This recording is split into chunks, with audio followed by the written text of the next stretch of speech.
नमस्कार. मी प्राध्यापक सोमनाथ पाटील स्वागत करतो आजच्या या आपल्या भागामध्ये. आजचा जो विषय आहे तो तुम्ही थंबनेलमध्ये बघितला असेल, टायटलमध्ये बघितला असेल की लग्न जुळणे आजच्या काळामध्ये खूप अवघड झालेलं आहे आणि टिकणे हे त्याहूनही खूप अवघड आहे. आपण लग्न विवाह ही सिरीज 3 भागामध्ये करतोय. त्यातला आजचा हा पहिला भाग, जोडीदार निवडताना.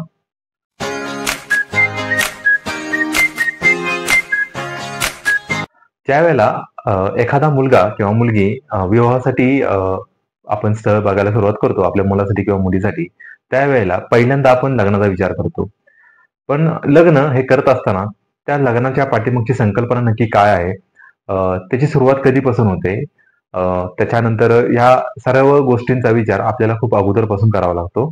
पालकांना खूप अगोदरपासून विचार करावा लागतो. हे विचार करत असताना हा विचार करत असताना लग्न ही पद्धत, लग्न ही संकल्पना आली कुठून ह्या गोष्टीचा आपल्याला पहिला विचार करावा लागेल.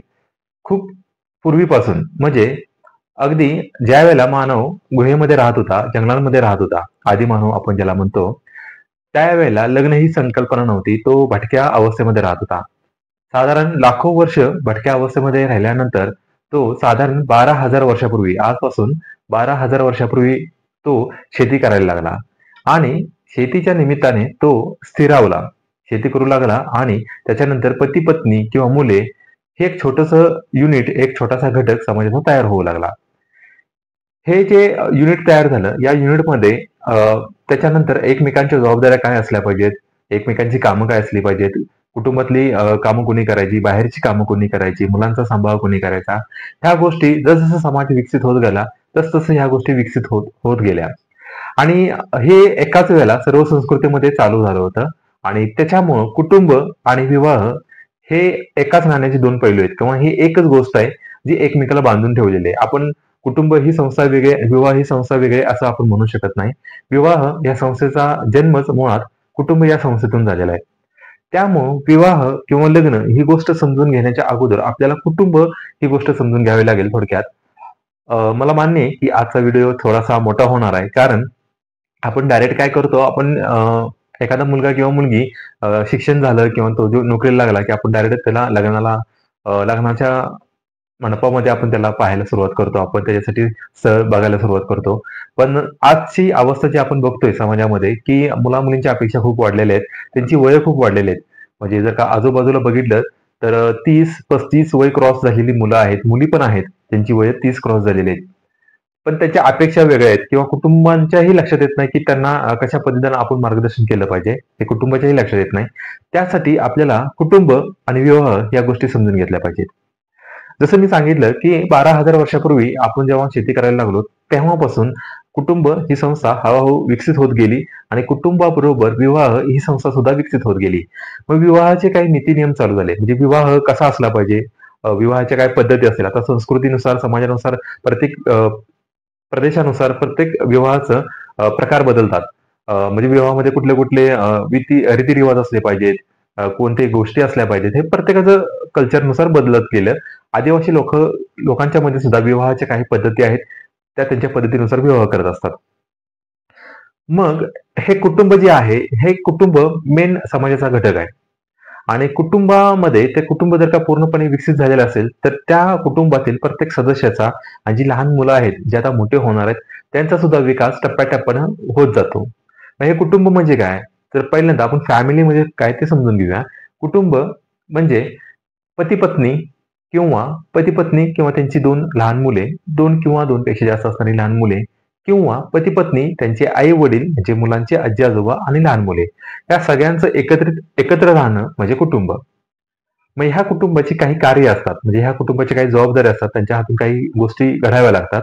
ते मुख्य 4 कार्य आहेत. त्यातलं पहिलं कार्य आहे जैविक कार्य.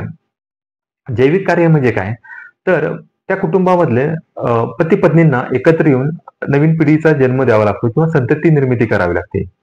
संतती निर्मिती झाल्यानंतर जे काही नवीन बालक जन्माला आलेलं असणार आहे, त्या बाळाला भरण पोषण करणं, त्याचं संरक्षण करणं, त्याच्यानंतर आरोग्याची काळजी काळजी घेणं, ह्या सर्व गोष्टी ह्या जैविक कार्यामध्ये येतात. मग हे जैविक कार्य म्हणजे आरोग्य, म्हणजे त्या मुलाला शारीरिकदृष्ट्या सुदृढ बनवणं, मोठं बनवणं, हे पहिलं महत्वाचं कार्य असतं. दुसरं कुटुंबाचं कार्य असतं मानसिक आधार किंवा मानसिक कार्य. मानसिक आधार म्हणजे काय? तर ते जेव्हा बालक मोठं होत असतं त्यावेळेला त्याला एक मानसिक आधाराची, भावनिक आधाराची गरज असते. तो भावनिकदृष्ट्या आपल्या आई-वडिलांवरती, आजी-आजोबांवरती पूर्णपणे डिपेंड असतो. ही जशी त्याची भावनिक गरज असते, त्याच पद्धतीने आजी-आजोबा जे आता वयस्कर झालेली व्यक्ती असतात, त्यांची सुद्धा मानसिक गरज असते. पती-पत्नी ह्यांच्या सुद्धा काही मानसिक गरजा असतात, भावनिक गरजा असतात. म्हणजे ह्या ज्या मानसिक गरजा आहेत, त्या पूर्णपणे मानसिक गरजा ह्या कुटुंबातल्या एकमेकांच्या एकत्र असल्यामुळे भागवल्या जात असतात. हे सुद्धा कुटुंबाचं एक महत्त्वाचं कार्य आहे. कुटुंबाचं तिसरं जे कार्य आहे ते सामाजिक कार्य. सामाजिक कार्य याच्यामध्ये काय? तर जी लहान मुलं लहानाचे आता मोठे होत आहेत, तर त्यांना समाजामध्ये वावरत असताना काही एटिकेट्स असतात ज्याला आपण सोशल एटिकेट्स म्हणतो आपण, सामाजिक नीती-नियम म्हणतो आपण. तर समाजामध्ये वावरत असताना कशा पद्धतीने वावरलं पाहिजे, काय गोष्टी कशा केल्या पाहिजेत, काय गोष्टी केल्या नाही पाहिजेत, टाळल्या पाहिजेत त्या गोष्टी. त्याचबरोबर एखाद्या समारंभामध्ये, कार्यक्रमामध्ये मोठ्या व्यक्तींशी कसं बोललं पाहिजे, आदरातिथ्य काय असतं, पाहुणचार काय असतो, ह्या ज्या सगळ्या गोष्टी आहेत त्या सामाजिक कार्यामध्ये येतात. तर ह्याचं सुद्धा कुटुंबामधून हे जे काही सामाजिक कार्य आहे किंवा सामाजिकीकरण होतं, थोडक्यात सोशलायझेशन होतं लहान मुलांचं, ते सुद्धा कुटुंबातून होतं. हे एक महत्त्वाचं कार्य आहे. त्याच्यानंतर जे चौथं कार्य आहे आर्थिक कार्य. पैसा. ज्या काही मूलभूत गरजा आहेत अन्न, वस्त्र, निवारा, आरोग्य, शिक्षण ह्या ज्या आत्ताच्या काळानुसारच्या ज्या काही मूलभूत गरजा आहेत, त्या मूलभूत गरजा सुद्धा भागवण्यासाठी मोठ्या प्रमाणामध्ये आर्थिक गरज महत्त्वाची असते. पैशाची गरज महत्त्वाची असते. आणि त्या कुटुंबामध्ये जर का योग्य प्रमाणामध्ये जर का कुटुंबामध्ये पैसा असेल, तर त्या गरजा भागवल्या जातात. त्या गरजा भागवल्यामुळे काय होतं, या मुलाला जे आता मूल लहानाचं मोठं होतंय, त्याला काही गोष्टींची आवड असते, काही खेळणी हवी असतात, अभ्यासाचं काही साहित्य हवं असतं, कपडे असतील किंवा आरोग्य समजा एखादं काहीतरी मोठं ऑपरेशन असेल, ते ऑपरेशन करायचं असेल, तर ह्या सगळ्या गोष्टींसाठी घरामध्ये पहिल्यापासून जर का आर्थिक अडचण नसेल, पैसा योग्य प्रमाणामध्ये असेल, तर त्या मुलांचा विकास हा योग्य पद्धतीने होत असतो. तर हे जी मुख्य जे कार्य आहेत कुटुंबाची, आपण काय बघितलं? जैविक कार्य, मानसिक कार्य, सामाजिक कार्य आणि आर्थिक कार्य. हे जे कार्य आहेत, ते कार्य जर का योग्य पद्धतीने कुटुंबाकडून पूर्ण होत असतील, तर त्या कुटुंबातली प्रत्येक व्यक्तीचा विकास योग्य पद्धतीने होत असतो. हा जो विकास होतो, ह्या विकासाला सामाजिक मानसशास्त्रज्ञांनी सामाजिक घड्याळ किंवा सोशल क्लॉक असं एक नाव दिलेलं आहे. सोशल क्लॉक म्हणजे काय? तर प्रत्येक व्यक्ती लहानपणापासूनची जी व्यक्ती जन्माला आल्यानंतर टप्प्याटप्प्याने त्याचा विकास होणं अपेक्षित असतं आणि त्या पद्धतीनं त्यानं काही जबाबदाऱ्या किंवा काही गोष्टी करणं हे कुटुंबाकडून किंवा समाजाकडून हे अपेक्षित असतं की त्याने त्या गोष्टी कराव्यात. फॉर एक्झाम्पल आता जे लहान मुलं असतं, 1 ते 1.5 वर्षाचं मुलं असतं, त्याचं लसीकरण होणं खूप महत्त्वाचं असतं. लसीकरण झाल्यानंतर तो वयाच्या 5व्या-6व्या वर्षीमध्ये पूर्व प्राथमिक शाळेमध्ये जाणं खूप गरजेचं असतं. त्या शाळेची सुरुवात त्याने करणं गरजेचं असतं. त्याचबरोबर 10वी 16व्या वर्षी, 17व्या वर्षी त्याने 10वी पास होणं खूप महत्त्वाचं असतं. हे त्या वयानुसार त्या मुलानं किंवा त्या मुलाची, मुलगा किंवा मुलगी, त्या पाल्याची ह्या ज्या सामाजिक विकासानुसार ज्या काही गोष्टी असतात त्या पूर्ण करणं खूप गरजेचं असतं. आता आपण जर का 3 वर्षाच्या मुलाला, 4 वर्षाच्या मुलाला जर का म्हटलं, की "जा बाजारातून एखादी भाजी घेऊन ये." तर त्याला ते शक्य नाही. म्हणजे काय? तर हे कुणाला जमू शकतं? जो मुलगा 15-16 वर्षाचा मुलगा आहे किंवा शाळेतला मुलगा आहे, त्यालाच हे जमू शकतं. त्याच्यानंतर एखादा समजा सरकारी एखादा दाखला काढायचा असेल, तर शाळेतल्या विद्यार्थ्याला ते जमणार नाही. कुठं जायचं, कसं विचारायचं? तर ते कॉलेजच्या एखाद्या विद्यार्थ्याला जमू शकतं किंवा ज्याचं कॉलेज पूर्ण झालेलं आहे, त्याला ते समजू शकतं. तर ह्या ज्या गोष्टी आहेत, त्या वयानुसार त्या मुलांच्या बाबतीत झाल्या पाहिजेत, समजल्या पाहिजेत. तरच ते समाजाला मान्य असतं. त्याची जी भूमिका असते, त्या भूमिकेतून समाज त्याकडे बघत असतो.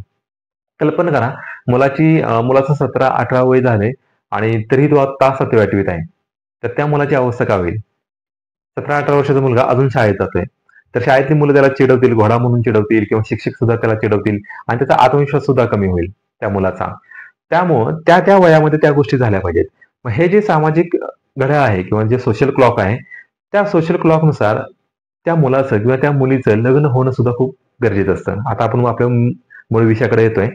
तर हे जे लग्न आहे ते मुलाचं किंवा मुलीचं, आता मुलगी असेल तर तिचं वयाच्या 22व्या ते 27व्या वर्षी पूर्ण होणं अपेक्षित आहे किंवा मुलगा असेल तर 25 ते 30च्या दरम्यान त्याचं लग्न होणं अपेक्षित आहे. आता लग्न ह्या गोष्टीसाठी असं काही आयडियल एज नाहीये. पण आपण आत्ताच्या काळानुसार आपण जर का असं लक्षात घेतलं, की आता लग्न होणं कुठलं योग्य वय आहे? तर मुलीसाठी 22 ते 27 हे योग्य वय आहे. मुलासाठी 25 ते 30 हे योग्य वय आहे. आणि ह्या वयातच त्या मुलाचं किंवा त्या मुलीचं लग्न होणं अपेक्षित आहे. पण दुर्दैवानं आज आपण बघतोय समाजामध्ये 30 क्रॉस झालेली मुली किंवा 35 वर्ष क्रॉस झालेली मुलं सुद्धा आपल्याला शहरामध्ये आणि खेडेगावामध्ये सुद्धा बघायला मिळतात. तर हे का होत असेल असं? ह्याच्या पाठीमागची काय कारणं असतील? तर टाळी कधी एका हाताने वाजत नाही. आपण फक्त म्हणतो की मुलींच्या अपेक्षा खूप वाढल्यात किंवा मुलींची संख्या खूप कमी आहे. तर हे अर्धसत्य आहे. मुलींची संख्या पहिल्या काही मधल्या काळामध्ये जरी भ्रूण हत्या वगैरे झाली असली, स्त्री भ्रूण हत्या, तरी एवढी पण काही कमी नाही. म्हणजे 1000 पुरुषांच्या पाठीमागं 938, 940 अशा मुलींची संख्या आहे. पण तरीही आपण बघतो की खूप मोठ्या प्रमाणामध्ये अजूनही मुलांची लग्न झालेली नाहीत आणि त्याच प्रमाणात जर का बघितलं आपण तर मुलींची सुद्धा लग्न आता होत नाहीत किंवा बऱ्याच मुलींची लग्न 30 कंप्लीट झालं तरी अजून झालेली नाहीत असं आपल्याला पाहायला मिळतं. तर ह्याच्या पाठीमागची कारणं काय असतील? हे म्हणजे बरं आता काही ठराविक क्षेत्र अशी आहेत की ज्या क्षेत्रामध्ये शिक्षण पूर्ण व्हायलाच वेळ लागतो. जसं मेडिकलचं क्षेत्र आहे. मेडिकलमध्ये आपण पाहतो की वयाच्या 27व्या 28व्या वर्षापर्यंत त्यांचे एम-बी-बी-एस, एम-डी हे शिक्षण पूर्ण असतं. त्यांना इंटर्नशिप करावी लागते. त्यामुळे ते एक एक क्षेत्र सोडलं तर बाकीच्या क्षेत्रामध्ये असं काही नाहीये. म्हणजे वयाच्या 22व्या ते 24व्या वर्षापर्यंत शिक्षण पूर्ण होतं. त्याच्यानंतर नोकरी मिळाल्यानंतर मुलांना किंवा त्या मुलीची लग्न होणं अपेक्षित असतं. पण आपण बघतो की ते होत नाही. म्हणजे नोकरीला लागून सुद्धा 10-10 वर्ष झाल्यानंतर सुद्धा त्यांचं लग्न अजून झालेलं नाही असं आपण पाहतो. तर ह्याच्यासाठी मी एक चाचणी तयार केलेली आहे. त्याला आपण चाचणी म्हणू शकणार नाही कारण ह्याच्यामध्ये काही विधानं नाहीत. फक्त जशी आपण लग्नाची पत्रिका बघतो, लग्नाच्या पत्रिकेमध्ये जसे 36 गुण असतात. 36 पैकी 18 गुण जुळले तर विवाहासाठी योग्य स्थळ आहे हे आपण असं बघतो.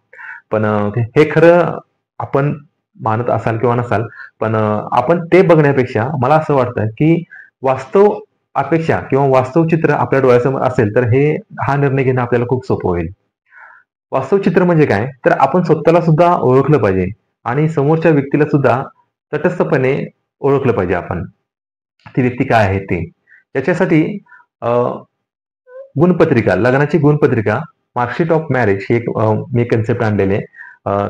तुमच्या स्क्रीनवरती आता दिसेल. तुम्ही स्क्रीनवरती सुद्धा पहा. तर मार्कशीट ऑफ मॅरेज म्हणजे लग्नाची गुणपत्रिका ही एक अशी कन्सेप्ट आहे की ज्याच्यामध्ये आपल्या अपेक्षा आणि वास्तव चित्र किंवा वास्तव परिस्थिती ह्याच्यामधलं जे अंतर आहे ते जास्तीत जास्त कसं आपल्याला कमी करता येईल हे आपल्याला डोळेसपणे किंवा वस्तुनिष्ठपणे दाखवणारी ही एक मार्कशीट असणार आहे. जसं आपल्याला शाळेमध्ये किंवा कॉलेजमध्ये आपण खरंच किती हुशार आहोत, आपल्याला कुठला विषय चांगला समजलाय किंवा नाही समजलाय, हे आपल्या मार्कशीटवरनं समजतं आपल्याला निकाल बघितल्यानंतर. त्याच पद्धतीनं हे जी शीट आहे जी आता तुम्हाला स्क्रीनवरती पण दिसणार आहे, ह्या शीटवरून ही शीट जर का तुम्ही सोडवली प्रामाणिकपणे, वस्तुनिष्ठपणे, त्याच्यामध्ये कुठलं असं बरोबर विधान किंवा चुकीचं विधान असं काही सुद्धा नसतं किंवा ह्याला मी कशी कमी मार्क्स देऊ किंवा त्या गोष्टीमध्ये कशी जास्त मार्क्स देऊ असं काही सुद्धा नसतं. तर हे फक्त आपल्याला लग्नासाठीचा निर्णय घेण्यासाठी उपयुक्त ठरणारी हे गुणपत्रिका आहे, मार्कशीट आहे. ह्याच्यामध्ये 10 विभाग केलेत मी. तुम्ही बघा प्रत्येक विभागाला मी 10 मार्क दिलेले आहेत आणि 10 पैकी आपल्याला जे आपल्या अपेक्षा आहेत आणि जे वास्तव आहेत म्हणजे आपल्या स्वतःच्या बाबतीतल्या आणि आपल्याला जे स्थळ आलेलं आहे, आपला जो जोडीदार आहे, जो भविष्यातला होऊ शकतो जोडीदार, तर त्याच्यामध्ये असणारे गुण आणि आपल्यामधले असणारे गुण त्याच्यानुसार आपल्याला मार्क्स द्यायचे आहेत. फॉर एक्झाम्पल पहिला भाग बघू, पहिला घटक बघू आपण. शारीरिक आकर्षकपणा, त्याच्यामध्ये उंची, रंग, जाड, हडकुळा, मध्यम बांधा इत्यादी. तर शारीरिक सौंदर्याच्या ज्या काही आपल्या अपेक्षा असतील त्या अपेक्षेनुसार जर का समोरचं स्थळ असेल तर त्या स्थळाला आपण आपल्या ज्या अपेक्षा आहेत त्याच्यानुसार ते किती बसतंय त्याच्यामध्ये तर त्याच्यानुसार आपण 10 पैकी 8, 10 पैकी 5, 10 पैकी 9 असं आपण त्याला मार्किंग करणार आहोत. पण त्याच वेळेला आपण सुद्धा आपलं वस्तुनिष्ठपणे आपण आपल्याला मार्किंग करायचं आपलं. म्हणजे समजा मी मुलगी असेल तर मी मुलगी आणि समोरचा मुलगा, तर माझ्या अपेक्षेनुसार मुलगा असेल तर त्याला जर का मी 10 पैकी 8, 9 असे मार्क्स देत असेल तर मी मला सुद्धा 10 पैकी चांगले योग्य खरोखर मार्क्स दिले पाहिजेत. म्हणजे जर का माझं वजन बीएमआय इंडेक्स पेक्षा जास्त असेल, माझं बॉडी मास इंडेक्स जर का जास्त आहे, म्हणजे आता माझं वजन किती असायला हवं त्याच्यापेक्षा कितीतरी जास्त असेल आणि मी जर का जाड दिसत असेल तर मला किती मार्क्स दिले पाहिजेत मी. तर हे वस्तुनिष्ठपणे आपण खरोखर प्रामाणिकपणे आपल्याला स्वतःला मार्क्स दिले पाहिजेत. त्याला सुद्धा आणि आपल्याला स्वतःला सुद्धा. दुसरा भाग आहे शिक्षण. शिक्षणामध्ये आता विशिष्ट क्षेत्र कुठलं आहे म्हणजे माझं आणि त्या आलेल्या स्थळाचं. म्हणजे इंजिनिअरिंग आहे, मेडिकल आहे, बँकिंग आहे, आय-टी आहे किंवा शिक्षण क्षेत्र आहे. तर आलेलं स्थळ कुठल्या क्षेत्रातलं आहे आणि मी कुठल्या क्षेत्रातलं आहे, तर ह्याच्यानुसार आपण स्वतःला मार्किंग दिलं पाहिजे. समजा माझं बी-ए झालेलं आहे किंवा बी-कॉम झालेलं आहे आणि मला आलेलं स्थळ जर का इंजिनिअर असेल किंवा मेडिकल असेल, तर अर्थातच माझ्यापेक्षा जास्त मार्क्स मी त्याला दिले पाहिजेत. तर 10 पैकी 10, 10 पैकी 9 हे साठी मार्क्स असणार आहेत आणि मला कमी मार्क्स असणार आहेत. हे झालं दुसऱ्या भागामध्ये. तिसरा भाग आहे आर्थिक स्थान, स्वतःचे मासिक उत्पन्न. आता मला जे स्थळ आलंय त्या स्थळाला जर का महिन्याला उत्पन्न जर का त्या स्थळाचं 25,000 ₹30,000 असेल आणि मी काहीच नाही, म्हणजे मी मुलगी आहे आणि मला जॉब नाहीये किंवा मला खूप कमी पगार आहे. तर मग तिथं मला 0 किंवा 4, 5 असे मार्क्स दिले पाहिजेत आणि आलेल्या स्थळाला मी 10 पैकी 8 किंवा 10 पैकी 10 असे मार्क्स दिले पाहिजेत. म्हणजे माझ्या अपेक्षेनुसार तसं पेमेंट असेल तर. आता आत्ताच्या काळानुसार एखाद्या 24, 25, 26 वर्षाच्या मुलाला किती पेमेंट असावं? किती पगार असावा? तर ह्याचं काही आयडियल असं उत्तर नाहीये. पण तरी पण आपण असं म्हणू शकतो, की त्याला वयाच्या 24-25व्या वर्षी जर का 20-25 किंवा ₹30,000 पगार असेल, तर तो स्वतः पती-पत्नी दोघं एखादं छोटंसं कुटुंब तो चांगल्या पद्धतीने तो राहू शकतो. छोटंसं कुटुंब चालवू शकतो तो. त्याच्यानंतरचा भाग आहे, चौथा भाग आहे तो आर्थिक स्थान, कुटुंबाचे एकत्रित मासिक उत्पन्न. म्हणजे भले त्या मुलाला ₹25,000 पगार असेल, पण त्या कुटुंबातील जर का सासरे असतील किंवा मोठे दीर असतील, त्या सगळ्यांचा एकत्रित पगार जर का ₹1,00,000 ₹1,25,000 जर का होत असेल, तरी सुद्धा हा एक प्लस पॉइंट आहे माझ्यासाठी, की मला निर्णय घ्यायला, की मी त्या स्थळाला होकार देऊ का नकार देऊ? कारण अ, जर का चांगली आर्थिक बाजू असेल कुटुंबाची, तर समजा माझ्या नवऱ्याला, माझ्या जोडीदाराला जर का काही प्रॉब्लेम आला किंवा आर्थिक चणचण निर्माण झाली भविष्यामध्ये, तर फॅमिली बॅकअप असणार आहे. तर हा एक प्लस पॉइंट आहे जो आपल्या बऱ्याच लक्षात येत नाही मुलींच्या खास करून. आणि मुलांना सुद्धा हे बघितलं पाहिजे, की आपण जे स्थळ बघतोय किंवा जी मुलगी आहे, त्या मुलीची सुद्धा आर्थिक परिस्थिती अशी असावी, की जेमतेम असावी, चांगली असावी. असं व्हायला नको, की लग्न झाल्यानंतर मला त्या मुलीच्या घरच्यांना सारखे पैसे द्यावे लागतील. तर ह्या गोष्टींचा विचार, आर्थिक गोष्टींचा विचार सुद्धा मुलानं मुलीने केला पाहिजेत, कुटुंबाच्या सुद्धा. 5वा पॉइंट आहे कुटुंबाचे सामाजिक स्थान. बऱ्याचदा काय होतं कुटुंबातील एखादी व्यक्ती सासरे असेल किंवा सासू असेल, एखाद्या चांगल्या स्थानावरती स्थान असतं त्यांचं समाजामध्ये. मग कोण शिक्षक असेल, प्राध्यापक असेल किंवा एखादा सरकारी अधिकारी असेल, कोण वकील असेल, डॉक्टर असेल. तर ह्या गोष्टी प्लसमध्ये असतात. ह्या गोष्टींचा सुद्धा आपण विचार केला पाहिजे. म्हणजे आपल्याला आलेलं जे स्थळ आहे, त्या स्थळ जर का असं असेल, तर त्याला आपण 10 पैकी किती मार्क्स द्यावे? 8, 10 आणि आपल्या घरात सुद्धा अशी एखादी जर का व्यक्ती असेल, आपल्या कुटुंबातील म्हणजे मी मुलीच्या दृष्टिकोनातून बोलतोय. तर त्या मुलीने सुद्धा 10 पैकी स्वतःला 8, 9, 10 असे मार्क्स दिले पाहिजे आणि आपल्या फॅमिलीत जर का असं कोणीच नसेल, म्हणजे आपल्या फॅमिलीला जर का आपल्या कॉलनीमधली किंवा सोसायटीमधली 4 घरं सोडली तर कोण ओळखत नसेल, तर प्रामाणिकपणे आपण आपल्या स्वतःला तिथं 10 पैकी 4, 5 मार्क्स दिले पाहिजेत आणि ते जर का फॅमिली तशी असेल, तर त्या फॅमिलीला चांगली मार्क्स दिली पाहिजेत. त्याच्यानंतरचं आहे अंतर. आता आपल्या डोक्यामध्ये एक ठराविक कन्सेप्ट असतात, खास करून मुलींच्या, की मला पुण्यातलाच नवरा पाहिजे किंवा मुंबईतलाच नवरा पाहिजे. मी त्याच्या पुढे जाऊ शकणार नाही. नाशिक, औरंगाबाद किंवा इतर कुठल्याच ठिकाणी. मला तिकडचं नको, ते खूप जास्त अंतर आहे.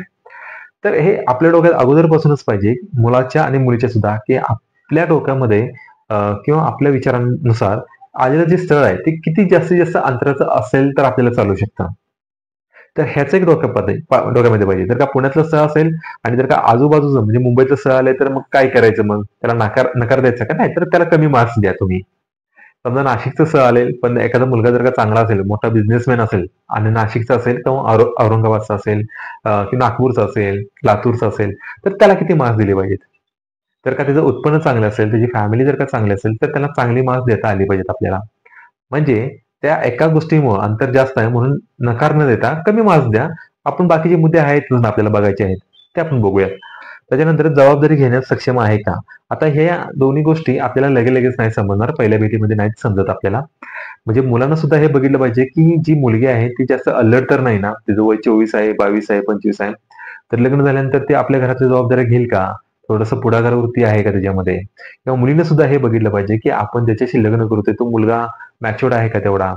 अ, लग्न झाल्यानंतर आपलं पती-पत्नीचं नातं असणार आहे किंवा माझ्या आई-वडिलांचा जो जावई असणार आहे. तर ह्या सगळ्या भूमिकेतून जायला तो तयार असेल का? आहे का? हे सुद्धा बघितलं पाहिजे किंवा जबाबदारी घेण्यास सक्षम आहे का तो? हे सुद्धा चेक केलं पाहिजे. हे नंतर हळू म्हणजे पहिली भेट झाल्यानंतर जेव्हा लग्न ठरतं, लग्न ठरल्यानंतर जेव्हा तुमचा साखरपुडा असतो, त्याच्यामधल्या ज्या काही भेटीगाठी असतात, त्या भेटीगाठींमध्ये ह्या गोष्टी आपल्याला समजू शकतात. नंतर बुद्धिचातुर्य, विनोदबुद्धी, हजरजबाबीपणा. आता बऱ्याच मुलींच्या हे लक्षात येत नसेल सुरुवातीला, पण त्यांच्याही अपेक्षा असतात, की आपला होणारा नवरा हा स्मार्ट असावा, विनोदबुद्धी असावा, थोडासा ह्युमर असावा त्याच्यामध्ये. पण सुरुवातीला काय असतं, दोघंही अनोळखी असतात एकमेकांना, दोघेही जास्त काही बोलत नाहीत आणि सुरुवातीला वाटतं ठीक आहे, आता काय बोलत नाहीत, नंतर हळू बोलतील. पण नंतर ओळख होते, ओळखीचं परत लग्न होतं. लग्न झाल्यानंतर लक्षात येतं की ह्यांचा स्वभावच असा आहे. म्हणजे हे काही बोलतच नाहीत जास्त. आणि मग मुलीला चिडचिड होते किंवा तिला राग यायला लागतो, की हा काही जास्त बोलतच नाही, इंटरॅक्शन करत नाही. फिरायला वगैरे जायचं असेल तर त्याच्यावरती सुद्धा काही बोलत नाहीत. ह्या बऱ्याच गोष्टी नंतर लक्षात येतात. त्यामुळे ह्या गोष्टी सुद्धा जर का तुमच्या अपेक्षेमध्ये असतील, तर ह्या गोष्टी अगोदरच चेक केल्या पाहिजेत, की आपल्याला आलेलं स्थळ थोडंसं असं आहे का? म्हणजे बोलका स्वभाव आहे का? समजूतदार, बोलका, विनोद बुद्धी आहे का? थोडीशी चातुर्य आहे का? इतर गोष्टी समजतात का त्याला? हे सुद्धा आपण पाहिलं पाहिजे. त्यानंतर कुटुंब, एकत्र कुटुंब आहे का विभक्त कुटुंब आहे? बऱ्याच जणांना असं वाटतं, की मुलींची अशा अपेक्षा असतात, की विभक्त कुटुंब असावं. फक्त मी, माझा नवरा किंवा मी, नवरा आणि सासू-सासरे असं असावं. तर असं काही नाही. हा एक गैरसमज आहे, की बऱ्याच मुलींच्या अशाही अपेक्षा असतात, की एकत्र कुटुंब असावं. कारण बऱ्याच मुलींना असं वाटतं किंवा त्यांच्या हे असं लक्षात येतं, की सासू-सासरे असले, दीर असले, जाव असले आणि आपण एकत्र असलो, तर काही गोष्टी करायला सोप्या जातात. म्हणजे ज्या जबाबदाऱ्या असतात त्या जबाबदारीचं विभाजन होतं. आणि हे मुलींना माहिती असतं. त्यामुळे बऱ्याच मुलींच्या अशाही अपेक्षा असतात, की कुटुंब हे एकत्र असावं. जर का तुमच्या अपेक्षेनुसार जर का आलेलं एखादं स्थळ जर का एकत्र कुटुंब असेल, तर तुम्ही तिथं 10 पैकी 10 मार्क त्यांनाही देऊ शकता. आणि तुम्ही स्वतः जर का तुमची फॅमिली जर का विभक्त कुटुंब असेल आणि त्यांची फॅमिली जर का एकत्र असेल आणि तुमच्या अपेक्षा आहेत एकत्र फॅमिली असावी, तर त्यांना तुम्ही 10 द्या आणि स्वतःला तुम्ही कमी द्या, कारण तुम्ही विभक्त कुटुंबातले आहात. म्हणजे स्कोअर करायला, मार्किंग करायला सोपं होईल. शेवटचा आहे वयातील अंतर. 10वा घटक आहे किंवा 10वा मुद्दा आहे वयातील अंतर. आता ह्याचं सुद्धा काय असं आयडियल एज नाही, की वयातलं अंतर किती असावं. आपल्याला माहित आहे पहिल्या पिढीमध्ये जे आपले आई-वडील होते किंवा आजी-आजोबा होते त्यांच्यामध्ये 8-8, 10-10 वर्षाचं अंतर असावं. पण मुलगा आणि मुलगी ह्या दोघांचं जर का अंडरस्टँडिंग चांगलं व्यवस्थित व्हायचं असेल, त्यांचा संसार चांगला व्हायचा असेल, अ, तर मुलातलं आणि मुलीतलं अंतर कमीत कमी 2 वर्ष ते जास्तीत जास्त 5 वर्ष असावं. त्याच्यापेक्षा जास्त नसावं किंवा अगदी कमी नसावं. अ, तर ह्या ज्या 10 मुद्दे आपण बघितले किंवा 10 जे घटक आहेत, त्याच्यामध्ये तुम्ही स्वतःचं वस्तुनिष्ठपणे एनालिसिस करा आणि समोरचं आलेल्या स्थळाचं सुद्धा एनालिसिस करा आणि विश्लेषण केल्यानंतर त्याची जी टोटल होते, ती टोटल किती येते ती बघा आणि ती टोटल झाल्यानंतर लग्नाचा निर्णय घ्यायचा आता तुम्हाला. म्हणजे समजा लग्नाचा निर्णय घेताना तुम्हाला कमी मार्क्स पडलेत आणि त्यालाही कमी मार्क्स पडलेत. म्हणजे तुमचं समजा शिक्षण कमी असेल, त्याचंही शिक्षण कमी असेल, तर साहजिकच आहे तुम्हाला 50 त्याला 60 किंवा त्याला 70 असतील, तुम्हाला 70 असतील, त्याला 50 असतील. तर हे जे अंतर आहे, भले कमी मार्क्स असू दे, तर जर का 10 ते 20 एवढ्या गुणांचा जर का फरक पडत असेल, तर तुम्हाला निर्णय घ्यायला काही हरकत नाही. आपण बऱ्याचदा हेच होतं, की आपण कमी असतो, पण आपल्या लक्षात येत नाही, की आपण कुठे कमी आहोत ते. आपण काय बघतो, आपण हायर अपेक्षा बघत असतो, हायर एक्स्पेक्टेशन आपल्या असतात, मोठ्या अपेक्षा असतात आणि त्याच्या हे लक्षात येत नाही, की आपल्या अपेक्षा आहेत की भरपूर मोठ्या, पण त्याच्या अपेक्षेमध्ये आपण बसलो पाहिजे ना. हे बऱ्याचदा आपल्या लक्षात येत नाही, मुलाच्या किंवा मुलीच्या सुद्धा. त्यामुळं जरी तुमचे गुण कमी असले, तरी समोरच्या स्थळाचे गुण कमी असले आणि तुमच्यातलं अंतर जर का जास्त नसेल, तर तुम्ही पुढे जायला काही हरकत नाही. पण जर का हेच अंतर जर का 20 ते 30 म्हणजे जास्त अंतर वाढलं, म्हणजे तुमचे समजा 40 गुण होत आहेत, मुलीचे 40 होत आहेत आणि मुलाचे 70-80 गुण होत आहेत किंवा उलटं जरी झालं, अ, मुलीचे 70-80 गुण होत आहेत आणि मुलाचे जर का 30-40 गुण होत असतील, तर हे खूप अवघड जाणार आहे कारण तुमच्यामध्ये खूप तफावत आहे. मग ती तफावत कुठे आहे हे वरच्या मुद्द्यांच्यावरनं आपल्याला लक्षात येतं, की कुठं-कुठं कुठल्या घटकामध्ये ही तफावत जास्त जाणवत्या. तर ही तफावत जास्त आहे आणि तरीही तुम्हाला जर का पुढे जाण्याचा निर्णय घ्यायचा असेल, तर तुम्ही घेऊ शकता. पण हे तुमच्या लक्षात आलं पाहिजे, की आपल्याला बऱ्याच गोष्टींना समायोजन करावं लागणार आहे. बऱ्याच गोष्टींमध्ये ॲडजस्टमेंट करावं लागणार आहे. कारण का तर आपल्यात हे अंतर आहे म्हणून. त्याच्यानंतर हेच अंतर जर का तुमच्यामध्ये तिसरा मुद्दा आहे, निर्णय घेण्याच्या ह्याच्यातला मी मांडलेला आहे. 30 पेक्षा जास्त असेल, तर तुम्ही तिथं नकार देऊ शकता. भले तुम्ही मुलगा असाल किंवा मुलगी असाल, ते अंतर जर का 30 पेक्षा जास्त असेल 40-50 तर तुम्ही नकार देऊ शकता. पण जर का तुमच्या फॅमिलीकडून जास्त प्रेशर असेल, नातेवाईकांकडून जर का जास्त प्रेशर असेल, तर तुम्ही लग्नाचा निर्णय घ्यायला काही हरकत नाही. पण हे लक्षात घेतलं पाहिजे, की आपल्याला बऱ्याच गोष्टींसाठी ॲडजस्टमेंट करावं लागणार आहे. त्याला आणि मला किंवा तिला आणि मला हे तुम्ही अगोदरच लक्षात घेतलं पाहिजे. आणि ह्या गोष्टी तुम्हाला तुमचं आणि समोरच्या आलेल्या स्थळाचं वास्तव चित्र दाखवायला खूप सोपं होईल. ही जी चाचणी म्हणा किंवा ही जी गुणपत्रिका काढायची जी टेक्निक आहे, त्याचं एक मी शीट तयार केलेलं आहे. ते डिस्क्रिप्शन बॉक्समध्ये पी-डी-एफच्या स्वरूपामध्ये देतोय तुम्हाला. तुम्ही डाउनलोड करून घ्या आणि स्वतःचं एनालिसिस करा वस्तुनिष्ठपणे आणि आलेल्या स्थळाचं सुद्धा एनालिसिस करा. त्यानं तुम्हाला निर्णय घ्यायला खूप सोपं होईल. हा झाला आपला आजचा एक पहिला व्हिडिओ. आपण पुढच्या भागामध्ये बघणार आहोत, की विवाहपूर्व भेटीगाठी किंवा विवाहपूर्व समुपदेशन आम्ही म्हणतो आमच्या मानसशास्त्रीय भाषेमध्ये. पण विवाहपूर्व भेटीगाठी म्हणजे लग्न ठरायच्या अगोदर किंवा साखरपुडा ठरायच्या अगोदर काही गोष्टी आपल्याला पाहिल्या पाहिजेत, चेक केल्या पाहिजेत. एक होणाऱ्या जोडीदारामध्ये. तर त्या कोणत्या असाव्यात हे आपण पुढच्या भागामध्ये बघू. तुम्हाला जर का हा भाग आवडला असेल, तुम्हाला आमचे YouTubeचे व्हिडिओ जर का आवडत असेल, तर प्लीज लाईक करा, सबस्क्राईब करा, बेल आयकॉन दाबा, जेणेकरून तुम्हाला आमचे व्हिडिओ मिळत राहतील, अप टू डेट मिळत राहतील. शेअर करा जास्तीत जास्त पालकांपर्यंत आणि जास्तीत जास्त ग्रुपमध्ये, जे खास करून लग्नाचे ग्रुप्स असतात, WhatsApp ग्रुप असतात, त्यामध्ये शेअर करा. कारण हा निर्णय घ्यायला खूप सोपं होईल त्यांना. थोडंसं टेन्शन, तणाव कमी झाला तर मी समजेन का हा मी जो वेळ दिलाय, हा जो व्हिडिओ तयार केलाय माझा काहीतरी अ, सार्थक झाला असं मी म्हणेन. जास्तीत जास्त लोकांपर्यंत हा व्हिडिओ शेअर करा. धन्यवाद.